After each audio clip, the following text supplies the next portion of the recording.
नमो नमः। बुद्धिर्यस्य बलं तस्य निर्बुद्धेषु कुतो बलम। अर्थात जिसके पास बुद्धि है उसके पास बल है, पर जिसके पास बुद्धि नहीं उसके पास बल कहाँ। यस्य बुद्धिर बलम तस्य, जिसके पास बुद्धि है उसके पास बल है। रामदासा नाम एक धीवरा आसीत्। रामदास नाम का एक मछुआरा था। मत्स्यान् गृहीत्वा सा आपणे विक्रयं करोति स्म। मछलियों को पकड़कर वह दुकान में बेचता था। एकता सा मत्स्यान् गृहीतुं नद्यां जालम प्रसारयत्। एक बार उसने मछलियों को पकड़ने के लिए नदी में जाल को फैलाया। तस्मिन् जाले सा एकम स्वर्ण मत्स्यम प्राप्तवान। उस जाल में उसने एक सोने की मछली प्राप्त की। चकित भूत्वा सा तम अपश्यत। आश्चर्यचकित होकर उसने उसको देखा।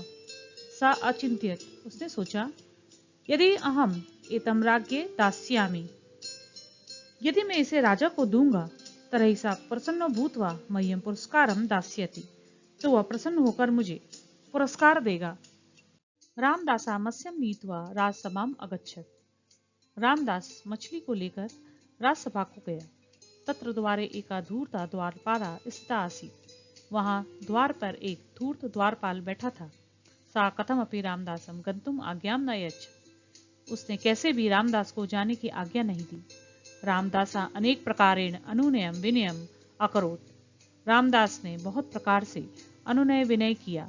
परम सा द्वारपाला तो मूर्तिवत किंचित अपि न अशृणोत्। परंतु उस द्वारपाल ने तो मूर्ति की तरह कुछ भी नहीं सुना। अंते धीवरा अकथयत। अंत में मछुआरे ने कहा, बाड़म, ठीक है, अहम यत् किंचित अपि पुरस्कार रूपेण प्राप्स्यामि। मैं जो कुछ भी पुरस्कार के रूप में प्राप्त करूंगा, तस्य अर्धम तुभ्यं दास्यामि, उसका आधा तुम्हें दूंगा। द्वारपाला इदं प्रस्तावं स्वीकृतवान्। द्वारपाल ने यह प्रस्ताव स्वीकार किया। तम च राजसभायां प्रवेष्टुम आज्ञापयत, और उसको राजसभा में प्रवेश करने की आज्ञा दी। राजा स्वर्ण मत्स्यं दृष्ट्वा प्रसन्ना अभूत्। राजा सोने की मछली देखकर प्रसन्न हुआ। कोषाध्यक्षं च 50 स्वर्ण मुद्रा धीवराय दातुम आदिशत, और खजांची को 50 स्वर्ण मुद्राएं मछुआरे को देने के लिए आदेश दिया। धीवरा अभी चतुरा आसीत्। मछुआरा भी चतुर था। सा शिरानत्वा प्रार्थयत, उसने सिर झुकाकर प्रार्थना की, क्षमस्व महाराज, क्षमा कीजिए महाराज, अहम स्वर्ण मुद्रा न वांछामि, मैं सोने की मुद्राएं नहीं चाहता हूँ।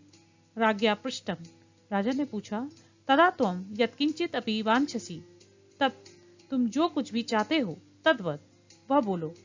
अहम दास्यामि, मैं दूंगा। धीवरा प्रत्यवदत। मछुआरे ने कहा, स्वामिन, हे स्वामी, अहम 50 दंड प्रहारान वांछामि, मैं 50 दंडों के प्रहार चाहता हूँ। सर्वे सभासदा तम प्रमत्ता इति आवदन। सभी सभासदों ने उसको पागल ऐसा कहा। सर्वे विस्मिता आसन, सभी लोग आश्चर्यचकित थे। राजा तम अन्यान उपहारान दातुम अपृच्छत। राजा ने उसको दूसरे उपहारों को देने के लिए पूछा। परम सतु दंड प्रहारान एव वांछते स्म, परंतु वह तो दंडों के प्रहार ही चाहता था। अंते राजा तथैव कर्तुम आदिशत। अंत में राजा ने वैसा ही करने का आदेश दिया। पंचविंशतिः दंड प्रहारात अनंतरम सा सैनिकान स्थातुम अकथयत। 25 दंडों के प्रहारों के बाद उसने सैनिकों को ठहरने के लिए कहा।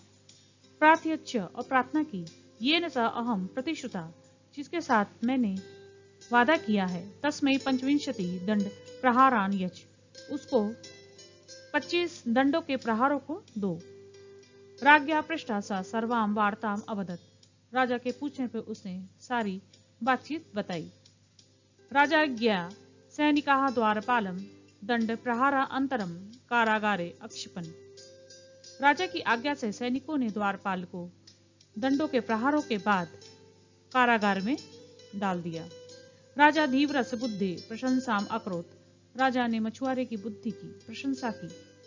धीवराय च पुष्कलम स्वर्णमयम पारितोषिकम अयच्छत, और मछुआरे के लिए बहुत सारा सोने से युक्त पुरस्कार दिया। धीवरा पारितोषिकम प्राप्य राजानम अभिवाद्य च गृहम गता। मछुआरे ने पुरस्कार प्राप्त करके और राजा का अभिवादन करके घर गया।